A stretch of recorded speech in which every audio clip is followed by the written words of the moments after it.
The Secret Garden. Our story begins nearly 100 years ago.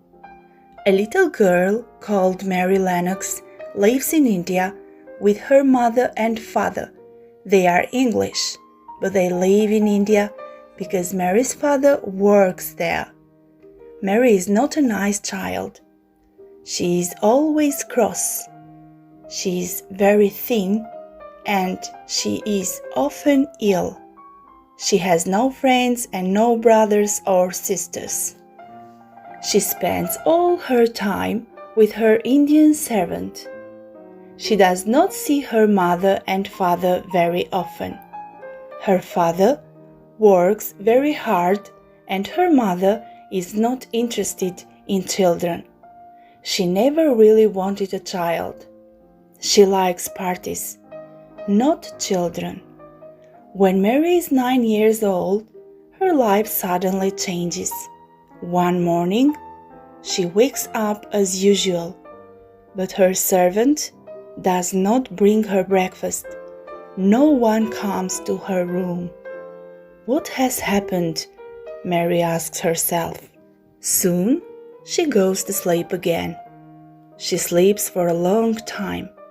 Suddenly, the door of her room opens and 2 men come in. Who are you? Mary asks crossly. Where is my servant? Why did not one bring my breakfast? Poor child. One of the men says, There is no one in the house. Everyone is dead. Didn't you know about the cholera? What's cholera? Mary asks. It's a terrible illness, the men tell her. And so, Mary learns that her mother and father have died of cholera. She has only one relation in the world, her mother's brother, Mr. Archibald Craven, who lives in a big house called Misselthwaite Manor. It is in Yorkshire, in the north of England. Mary has to go to England to live with her uncle. She has never been to England before. One of Mr. Craven's servants meets Mary in London.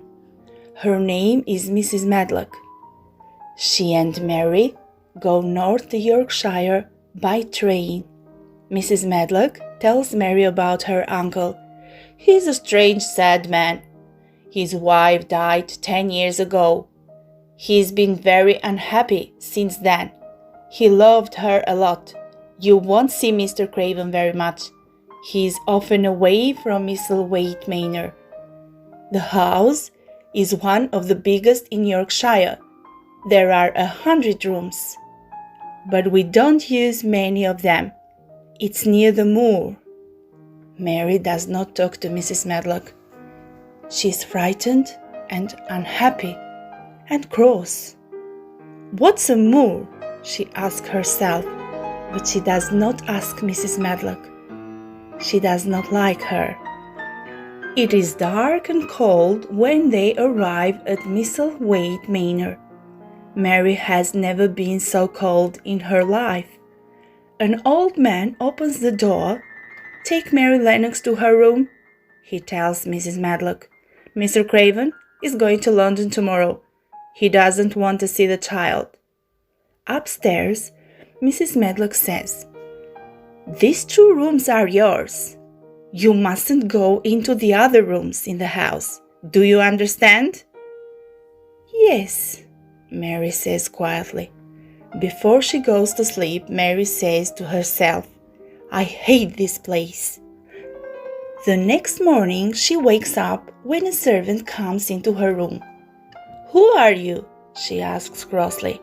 I'm Martha Sowerby, the servant replies. She starts to light the fire. Did you sleep well, Mary? It's a beautiful day. Are you going to get up now? Your breakfast's ready. Mary is surprised. In India, servants only spoke to her when she spoke to them. She has never met a servant like Martha. I don't want any breakfast, Mary says. I'm not hungry. I'm never hungry.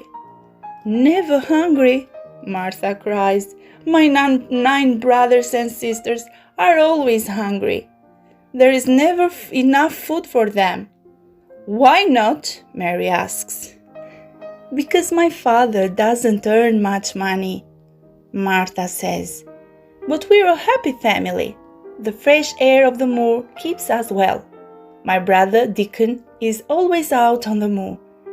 He knows all the animals and birds there. He's their friend. What's a moor? Mary asks. Look out of the window, Martha says. It's lots and lots of high land. There are no trees, only grass. In the spring and summer, there are lots of beautiful flowers. I love the moor. Well, I don't like it, Mary says. You like it when you know it, Martha says. Now eat your breakfast and go out into the gardens. Martha stops and then she says, You can't go into one of the gardens, Mary. It was Mrs. Craven's garden. She loved it. When she died 10 years ago, Mr. Craven locked the door and buried the key. Mr. Craven hates that garden now. So Mary goes outside. The gardens are very big. Many have high walls around them. Mary goes from garden to garden. All the doors open easily. Then she sees a little red and brown bird high up in a tree in the next garden. He starts to sing. His songs make Mary smile. She has not smiled since she left India. She looks for the door into the little bird's garden, but cannot find it. Mary starts to think about the locked garden again. Where is it? She asks herself. I'd like to see it very much. If Mr. Craven loved his wife, why does he hate her garden? Soon, Mary sees an old man. He is digging. He does not look friendly. Can I go into that garden? She asks him. Why? He asks crossly. Because I want to follow the little red and brown bird, Mary answers. You mean the robin? The old man says. Then he smiles and his face changes. He calls Robin, Robin, very quietly, and the tones, the little bird flies down and stands near the old man's feet. This is my best friend, the old man says. When he's with me, I'm never lonely. I'm often lonely, Mary says. Are you the girl from India? The man asks. Yes, I am, Mary replies. My name's Mary Lennox. What's your name? I'm Ben Waterstaff, the old man answers. I'm one of the gardeners here. Suddenly, the robin starts to sing again. He wants to be your friend, Ben says. My friend? Mary asks. Then she speaks softly to the robin. Will you be my first friend? She asks. Her voice has changed. Soon, the robin flies back to the garden with no door. Where's the door to that garden? Mary asks. There isn't a door, and you can't go in, Ben says crossly, and he turns and walks away. That evening, Mary asks Martha about the locked garden. Why does Mr. Craven hate that garden? Because he and his wife loved it very much. They did all the work there. But one day Mrs. Craven sat on the branch of a tree and it broke. She fell and hurt herself badly. She died soon after. Now, do you understand? Yes, I do, Mary answers. Poor Mr. Craven. For the first time in her life, Mary feels sorry for someone. Outside on the moor, the wind is making a sad sound. Suddenly, Mary hears a different sound. I can hear a child, Martha, she says. A child is crying. Martha looks worried. No, no, she says quickly. It's only the wind on the moor. The next day it is raining. Mary cannot go outside into the gardens. She decides to walk around the house. She wants to see some of the 100 rooms. Again, she hears a child crying. She stops at the door. There is a child crying, she says to herself. I know it. Suddenly, Mrs. Medlock is standing behind her. What are you doing here, Mary Lennox? She shouts. What did I tell you? You must stay in your rooms. Now go back at once. Mary is angry, but she cannot do anything. She goes back to her room. The next day the sun is shining again. Martha comes into Mary's room very early.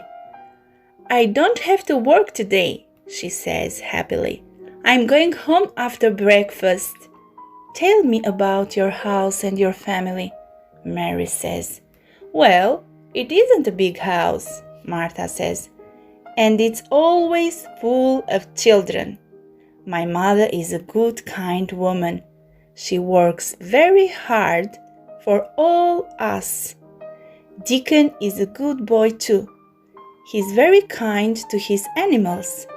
The last time I went home, he had 2 squirrels and a big black bird. I'd like to meet Deacon, Mary says. Perhaps one day you will meet him, Martha says. You will like him. Everyone likes Deacon. No one likes me, Mary says sadly. But do you like yourself? Martha asks her. I don't know. I have ever thought about that, Mary says. She's surprised. When Martha has gone, Mary goes out into the gardens. She's lonely, but she starts to run in the wind, and soon she feels better. Ben is digging in one of the gardens. Spring's coming, he tells her. Have you seen the little green points in the ground? Soon the spring flowers will be here. The robin flies down from his tree. He stands near Mary. He picks up a worm. Suddenly, Mary sees an old key on the ground. Is this the key to the secret garden? She asks herself. I'll keep it safely. Then, if I find the door, I can try it. And she puts the key into her pocket. Every day at Mistletoe Manor is the same for Mary. And every day she grows stronger in the fresh air and the sunshine. She plays in the gardens. She runs to keep warm. She talks to Ben Weatherstaff and the robin. And most of all, she looks for the door into the secret garden.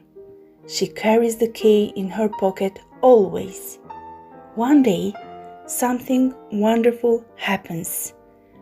Mary is watching the robin in his tree. Suddenly, the wind moves some of the plants on the wall, and there under the leaves is a door. Quickly, Mary takes the key out of her pocket. She puts it into the lock. It fits. She tries to turn it. It is difficult, but yes, it turns. She opens the door and a moment later is standing inside the secret garden. It's so quiet, Mary says to herself. No one has been here for 10 years, but I don't feel lonely here. It's a beautiful place. Mary sees some little green points on the ground. There is too much grass around these spring flowers, she says, and she starts to pull up the grass. She works hard in the garden all day. In the evening, she goes back to the house, and for the first time in her life, she is really hungry. At supper, She eats everything on her plate. Mary wants to tell Martha about the secret garden, but she is afraid. If she tells Martha, Martha will tell Mrs. Medlock. So, Mary just says, "Martha, I'd like a little garden. I'd like to grow plants and flowers." "That's a good idea," Martha says. "Shall we write to Deacon? He will bring you a spade and some seeds." "Yes, please," Mary says. A week later, Mary goes out into the garden one morning. She sees a boy under a tree. He is playing a pipe.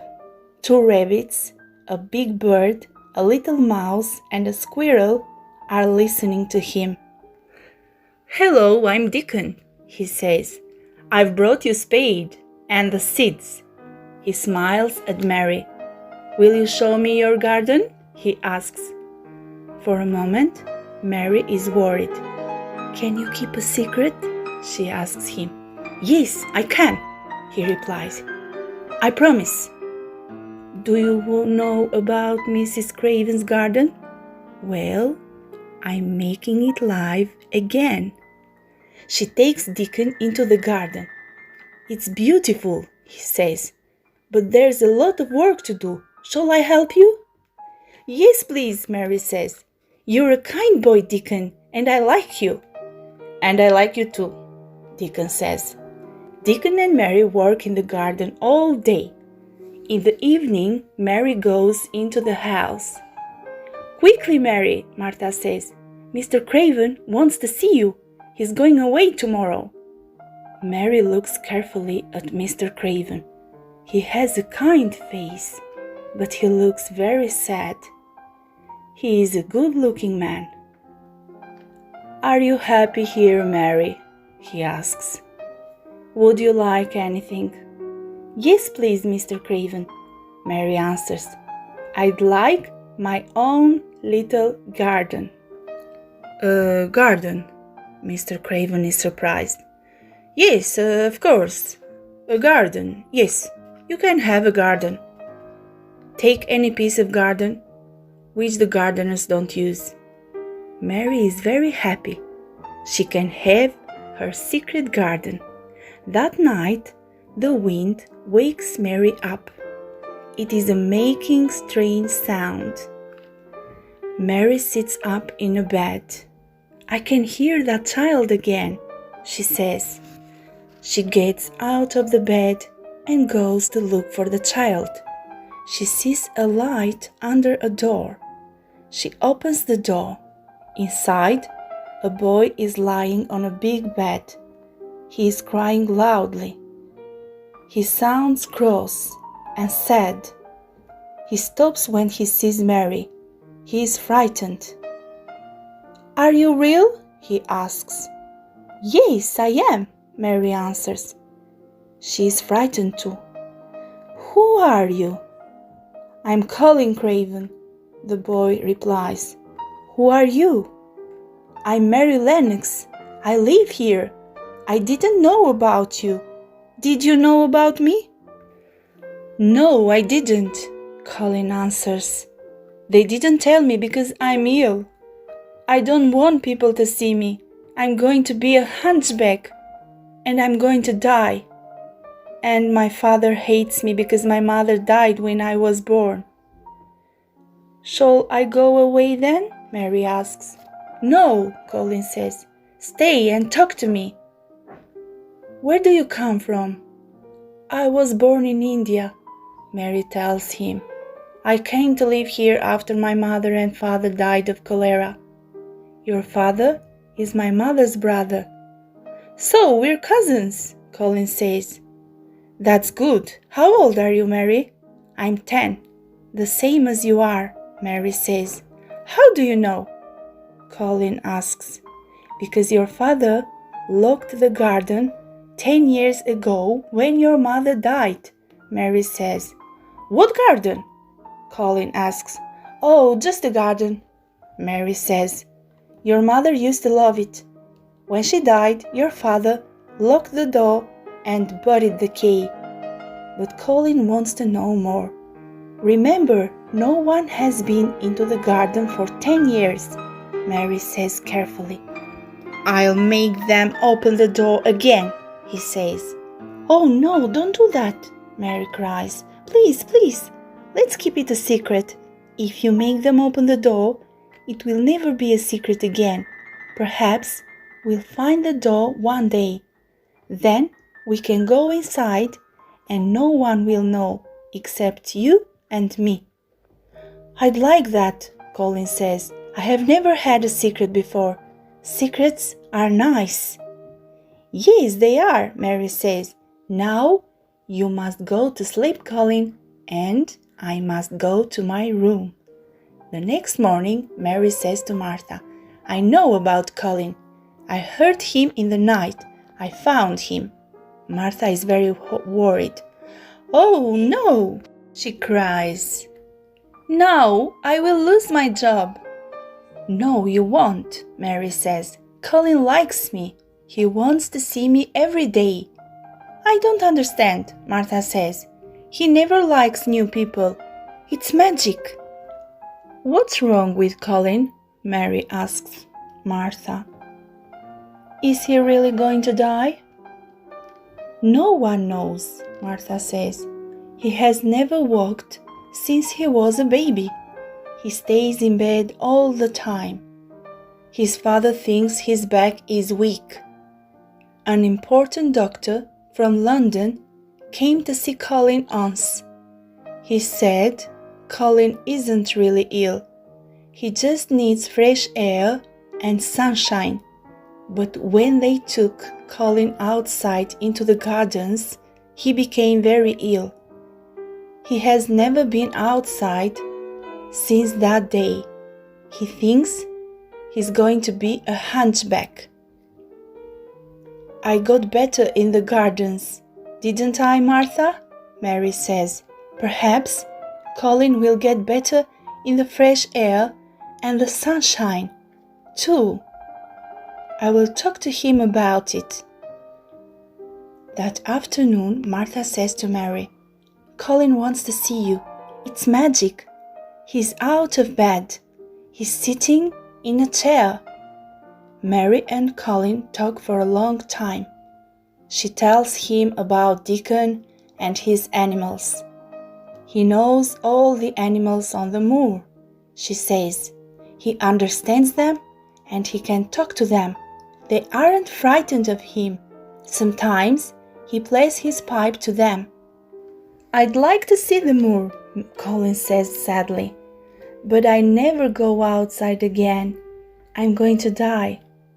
How do you know? Mary asks. This talk about dying makes her sad. I don't think you're going to die, she says. That doctor from London was right. You need fresh air. It rains every day for a week. Mary cannot go outside, so she goes to see Colin each day. They talk and read and play games.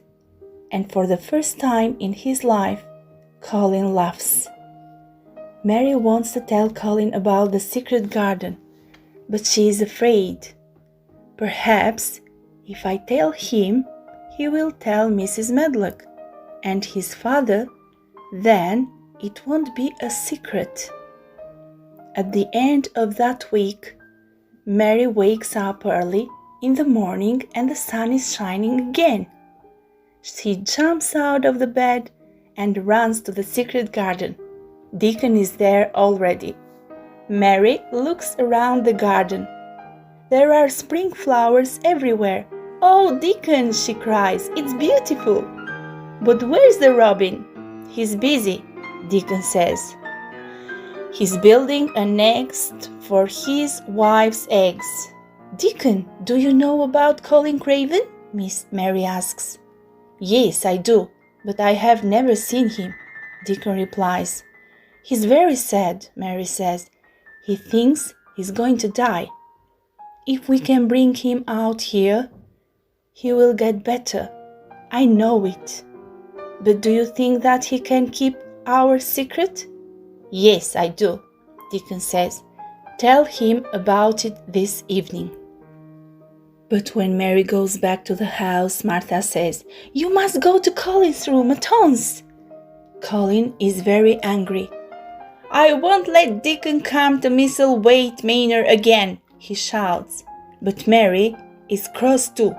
"If you send Deacon away," she cries, "I'll never come into this room again." "But I'm going to die," Colin cries. "You must come." "No, I won't," Mary shouts. "I'm going now and I won't come back." And she runs out of the room. She's very angry, but she is sad too. The secret garden and Deacon are the most important things in her life, but she also likes Colin. "If he wants to see me tomorrow, I will go," she says to herself. In the night, Mary wakes up suddenly. There is a lot of noise in the house. People are running and someone is crying. "Oh no, it's Colin," Mary says. "I must stop him. He will be ill again if he cries so much." She runs to his room. "Stop it! Stop it! Stop it!" she shouts. "If you cry again, I will cry too, and I can cry louder than you." "I can't stop," Colin cries. "There's something on my back. I'm becoming a hunchback, I know it." "No, you aren't," Mary cries. "Let me look at your back." She looks carefully. Colin's back is very thin and weak, but he is not a hunchback. "There is nothing wrong with your back," she says, "and you're not going to die. If you come outside with me into the fresh air and the sunshine, you will get better. Will you come?" "Yes, Mary, I will," Colin answers quietly. "Now you must go to sleep," Mary says. She holds Colin's hand and soon he is asleep. The next morning, Mary finds Deacon in the garden with his squirrels. She tells him about Colin. "We must bring him out here very soon," she says. "Yes, we must," Deacon says. In the afternoon, Mary goes back to the house. She tells Colin about Deacon and the squirrels. Then she says, "Deacon, come to see you tomorrow. Is that all right?"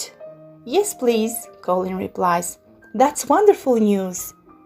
"I've got some better news too," Mary goes on. "I've found the door to the secret garden. I found the key and I have been inside. One day soon Deacon and I will take you there." The next day, Mary goes to see Colin after breakfast. Soon, they hear footsteps. "They're here," Colin shouts. Deacon is smiling when he comes in. He is carrying a little lamb. "Do you want to feed the lamb, Colin?" Deacon asks. "Yes, please," Colin answers. Deacon gives Colin the lamb and a bottle of milk. Then the three children start to talk. Colin has a lot of questions for Deacon. At last he asks, "Can I go to see the secret garden now?" "Yes, you can," Deacon says. "Dress now and then we'll take you outside in your wheelchair." Soon the three children are outside. Mary says, "This is the secret garden." She opens the door and Deacon pushes the wheelchair inside quickly. Colin looks at everything. His eyes get bigger and bigger. The garden changes, Colin's world that afternoon. "It's beautiful," he cries. "Mary, Deacon, I'll get well. I'll get well. I know it now." Deacon and Mary begin to work and Colin watches them. The robin flies down to see Colin. In the evening, Colin says, "Thank you, Mary. Thank you, Deacon. This has been a wonderful day. I don't want it to end." Suddenly, he stops. "What's that man?" he asks. They look up and see Ben Weatherstaff's face over the top of the wall. "What are you doing here, Mary Lennox?" Ben asks angrily. "And you, Deacon Sowberry?" "And who are you?" he asks Colin. "Don't you know me?" Colin asks. Yes, I do," Ben answers slowly. "You're the poor boy who can't walk." "I can walk," Colin shouts angrily. "I'll show you. Help me, Deacon." Slowly, he gets out of his wheelchair and stands up. He takes a step and then another and another. "Thank God," Ben Weatherstaff cries. "You aren't a hunchback." "It's the magic of the garden," Colin cries. "It's making the plants and flowers go, and it will help me too." "But this is our secret, Ben," Mary says. "We don't want to tell Mrs. Medlock and the servants. We want to wait till Mr. Cravens come home. We want him to know first. Do you understand?" "Yes, Mary," Ben says. "I'll keep your secret. I won't tell anyone." The next day, Colin takes 10 steps. And the next day, he takes 20. Soon, he can walk around the whole garden. "I must grow stronger every day," Colin says. "Then, when my father comes home, I'll walk into his room and I will say, 'Here I am, Father.' He will be very happy," Mary says. It is very difficult to keep the secret. Every day Colin goes to and from the garden in his wheelchair, but every day he grows stronger. He does not look ill now, and he is always hungry. One day, the 3 children are all working in the garden. Colin stops digging. "Look at me," he shouts. "I'm well. I'm really well. At last." Mr. Craven is away for the whole summer. He goes from country to country, but he is never happy. One day, he has a beautiful dream about his wife's garden at Misselthwaite Manor. "I must go home at once," he says when he wakes up. A few days later, he is back in Yorkshire. He goes to the garden at once. "But where's the key?" he asks himself. "Where did I bury it?" Suddenly, the garden doors opens, and a tall, good-looking boy runs out. "Colin!" Mr. Craven shouts. "Is it really you?" "Yes, Father," Colin answers. "It's me. I'm better. Come with me." And he takes his father into the garden. "This is Mary, Father, and this is Deacon," he says. "The magic of the garden has made me better. We kept it a secret. We wanted you to know first."